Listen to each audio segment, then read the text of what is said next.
Chris Maughan from Whelehan Crop Protection, and in a field here in County Kildare with Liz Glynn from Corteva Agriscience. We're going to talk about weed control in horse paddocks.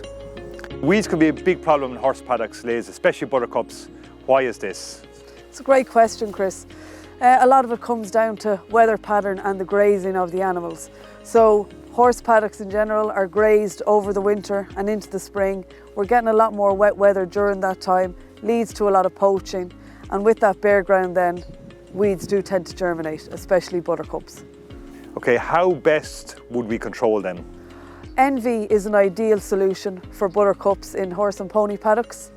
Ideally you want to be spraying them when they're 6 to 8 inches either across or up. If the majority of the buttercups in the field are taller than that and starting to flower out, you could top them and spray them again in 10 to 14 days.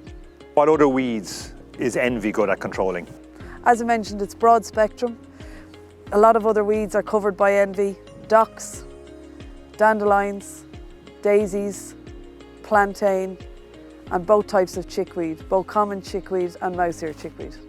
So when it comes to spraying these weeds, what is the best application advice? Well, there's 3 key points when it comes to application advice for Envy.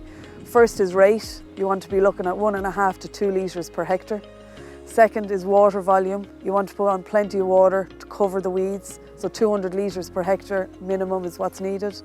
And thirdly, stock exclusion. So there's a 7-day interval from when you spray to when the stock can come back out into the field.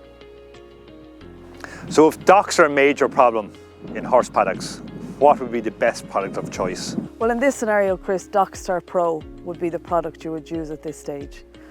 And to get the best from Dockstar, you want to ensure that the docks are at the right stage for spraying.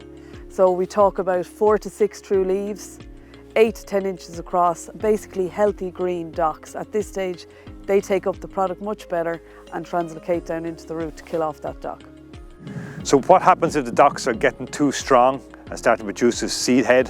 What would be the advice?